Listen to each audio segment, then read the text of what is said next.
Hi friends, எல்லோரும் எப்படி இருக்கீங்க? நான் நல்லா இருக்கேன். ரொம்ப நாள் ஆயிடுச்சு நம்ம ஃபுல் வீடியோ போட்டு.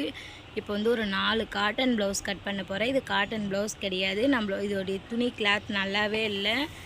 இது வந்து ஒரு காட்டன் சேரீயில் வர ப்ளவுஸு. அவங்க வந்து லைனிங் வேண்டாம், அப்படியே தைச்சி கொடுங்க, நான் வீட்டில் போட்டுக்கிறதுக்காகும் அப்படின்னு சொல்லிட்டு சொன்னாங்க. நிலத்து வேலைக்கு போட்டுக்கிறதுக்காகும். நான் இதை துவைச்சி போட்டு அது கஞ்சிலாம் எடுத்துட்றேன் அப்படின்னு சொல்லிட்டு சொன்னாங்க. சரி, மாமூல் கஸ்டமர், அவங்களுக்கு வந்து நம்ம முடியாதுன்னு சொல்ல முடியாது. எப்படி இது தைக்கிறதுக்கு எப்படி இருந்துச்சுன்னா வச்சுக்கோங்க, ஒரு பேப்பர் இருக்குல்ல, நம்மள சார்ட் இருக்குது பாருங்கள், அந்த சார்ட்டு நம்ம மிஷினில் வச்சு தைச்சா எப்படி இருக்கும் அதே மாதிரி இருந்துச்சுங்க. ஆனால் ரொம்ப கஷ்டப்பட்டு தைச்சேன். 2 நாள் ஆச்சு. இந்த 4 காட்டன் ப்ளவுஸையும் 2 லைனிங் ப்ளவுஸையும் நான் டிச் பண்ணுறதுக்குள்ளே ரொம்ப கஷ்டமாயிடுச்சிங்க. வீட்டு வேலையும் செய்யணும், இந்த வேலையும் செய்யணுன்னும் போது, ஏன்னா எப்படியா இருந்தாலும் கஷ்டப்பட்டு செஞ்சு தாங்க ஆகணும். நம்மளுக்கு வருமானம் எதில் வருதோ அதை நம்ம செஞ்சு தானே ஆகணும். நிறைய விஷயத்த உங்கள்கிட்ட ஷேர் பண்ணணும்னு எனக்கு ரொம்ப ஆசையாக இருக்குது. ஏன்னா ரொம்ப நாள் ஆயிடுச்சு உங்கள்கிட்ட நான் எல்லா விஷயத்தையும் ஷேர் பண்ணி. நம்ம ஒரு வாழ்க்கை வாழறோம் தெரியுமாங்க, அது நிரந்தரம் இல்லாத ஒரு வாழ்க்கைங்க. இந்த நிரந்தரம் இல்லாத வாழ்க்கையில் வந்து நான் அதுக்கு முன்னெல்லாம் உங்கள்கிட்ட சொல்வேன், சிஸ்டர் ஒரு நாளைக்கு 10 ப்ளவுஸ் தைக்கலாம், 5 ப்ளவுஸ் தைக்கலாம் அப்படின்னு சொல்லிட்டு சொல்வேன். இப்போ நான் சொல்கிறேங்க, முடிஞ்ச அளவுக்கு தைங்க. நம்மளுக்கு வந்து அதிகமாக நீங்கள் வந்து ஸ்டெயின் பண்ணிங்க, அதிகமாக வந்து நீங்கள் வேலை செய்யணுன்றதுனால உங்களால் 2 ப்ளவுஸ் முடியுதா, 1 ப்ளவுஸ் முடியுதா, தைங்க போதும். வீட்டில் இருக்கிற ஒர்க் பார்க்கணும், துணி துவைக்கணும், சாமான் கழுவணும், வீட்டை க்ளீன் பண்ணணும், இவ்வளோ வேலையில் 10 ப்ளவுஸ் நான் டிச் பண்ணணும் அப்படின்றதெல்லாம் இது பண்ண. இன்னைக்கு இருக்கிறவங்க நாளைக்கு இல்லைங்க. நிரந்தரம் இல்லாத ஒரு வாழ்க்கையாக ஒன்று இருக்கும். இந்த வாழ்க்கையில் வந்து நம்ம நினைச்சது எதுவுமே நடக்காது, அதுதான் உண்மை. கடவுள் என்ன நினைக்கிறாரோ அதுதான்ப்பா நடக்கும். இவ்வளோ கஷ்டப்படுறோம், இவ்வளோ சம்பாதிக்கிறோம், ஆனால் படுத்தா நம்ம எந்திரிக்கிறோன்ற நிலை இல்லைங்க. யாரெல்லாம் வாழணும் அப்படின்னு நம்மளுக்கு எவ்வளோ ஆசைப்படுறோம், நம்ம எப்படி வாழணும் அப்படி வாழணும். நிஜமாலுமே சொல்கிறேன், நான் எடுத்துப்பேங்க. நம்ம இன்னைக்கு படுத்து ஏஞ்சாதான் நிலை அப்படின்னு மட்டும் தான் நான் நினச்சேன். மேலே நம்ம காலையில் தூங்கி ஏஞ்சதுலேருந்து நைட் வரைக்கும் ஓடினே தான் இருக்கிறோம். சாப்பிட முடியல, தூங்க முடியல, உட்கார முடியல, எந்திரிக்க முடியல. நம்மளால் முடிஞ்ச அளவுக்கு எவ்வளோ கஷ்டப்படுறோமோ அவ்வளோ கஷ்டப்படுங்க. நிற்க ஒரு மலையை சாட்சி வச்சிடலாம்னா கண்டிப்பாக சாட்சி வைக்க முடியாது. கொஞ்சமாக தான் சாட்சி வைக்க முடியும். 10 ப்ளவுஸ் கொடுக்குறாங்களா, எனக்கு நாளைக்கே வேணுன்றாங்களா, என்னால் தர முடியாதுங்க. என்னால் 5 ப்ளவுஸ் தான் தர முடியும். இல்லைனா இன்னும் 2 நாள் டைம் கொடுங்க, நான் 10 ப்ளவுஸ் கொடுக்குறேன் அப்படின்னு சொல்லுங்கள். ஒன்றும் அவசரம் கிடையாது. இன்றைக்கி நான் தைச்சி கொடுத்துட்றேங்க அப்படின்ட்டு குழந்தைக்கு நல்ல சாப்பாடு, புருஷனுக்கு நல்ல சாப்பாடு, நாம் நல்ல சாப்பாடு சாப்பிடாம நம்ம ஏங்க இவ்வளோ கஷ்டப்படணும். முடிஞ்ச அளவுக்கு தைரியமாக பேச கற்றுக்கோங்க. எல்லா விஷயத்துலையுமே கோழையாக வாழாதீங்க. நான் அதை தாங்க இப்போ முடிவு பண்ணியிருக்கேன். என்னால் முடியும். 2 நாள் டைம் கொடுங்க, இல்லை 3 நாள் டைம் கொடுக்கும். நாளைக்கு வேணால் எனக்கு 10 ப்ளவுஸ் தர முடியாது அப்படின்னு சொல்லிட்டு சொல்லுங்கள், சரிங்களா? நான் நாளைக்கே தந்த அவங்க திரும்ப சொல்லுவாங்க, உங்களுக்கு உடம்பு சரியாக இருந்தால் சரியாக இல்லைன்னா நான் காசு கொடுக்குறேன்ல, எனக்கு நாளைக்கு ப்ளவுஸ் கொடுங்கன்னு கேட்பாங்க. அதுக்கு தயவு செஞ்சு இடம் கொடுக்காதீங்க. முடிஞ்ச அளவுக்கு செய்யுங்க, ஒன்றும் கிடையாது. நாளைக்கே நம்ம லட்சக்கணக்கில் கோடிக்கணக்கில் சம்பாதிக்க போகிறதும் கிடையாது, சரிங்களா? நான் 4 காட்டன் சாரீ ப்ளவுஸும் ஒன்றா தான் போட்டு கட் பண்ணி வைக்கேன். இந்த ப்ளவுஸ் வந்து தைக்கிறதுக்கும் கஷ்டமாக இருந்துச்சு. நான் அதை தைச்சி ரெடியாக வச்சுருக்கிறேன். தைச்சி ரெடியாக வச்சு தான் அவங்களுக்கு கொடுக்க போகிறேன். கொக்கிலாம் கூட கட்டிட்டேன். ஆனால் அவங்க இன்னும் வந்து வாங்கலை. அவங்க வந்து ஸ்கூலில் வேலை செய்கிறாங்க. அரிசி பருப்பு பாருங்க, கவர்மெண்ட் ஸ்கூலில் வேலை செஞ்சுட்டு இருக்காங்க.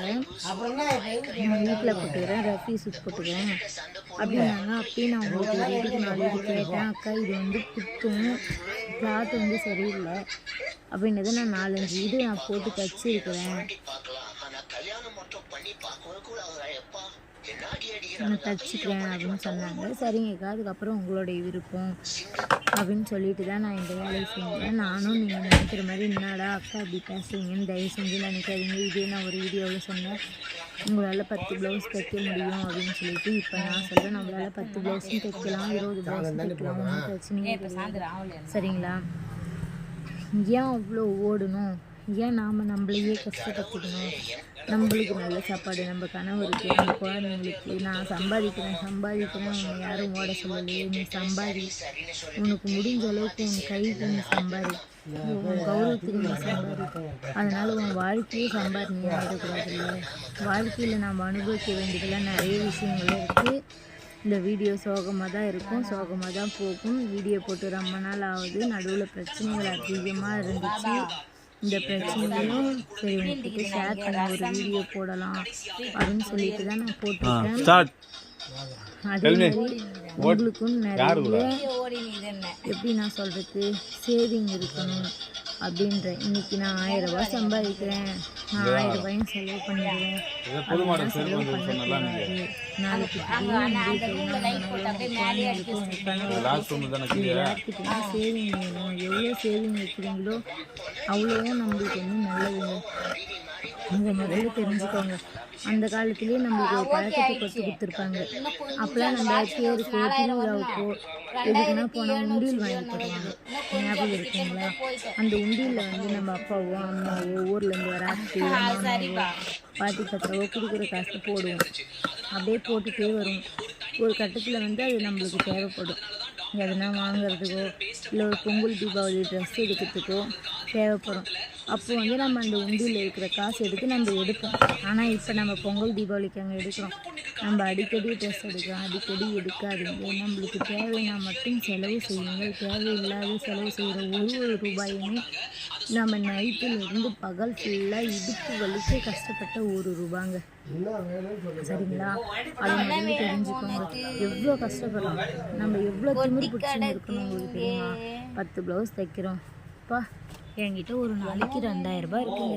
இந்த 2000 ரூபாயை வச்சு நான் என்ன பண்ணுறேன்னா, நான் எனக்கு வேணுன்ட்டு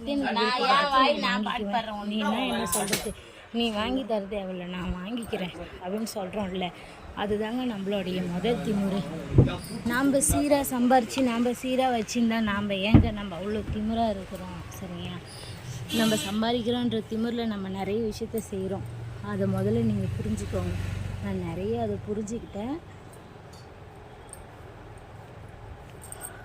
சம்பாதிக்கணும், நம்ம தேவைக்கு சம்பாதிக்கணும், நம்மக்கிட்ட காசு இருக்கணும். ஆனால் திமிரு இருக்கக்கூடாது.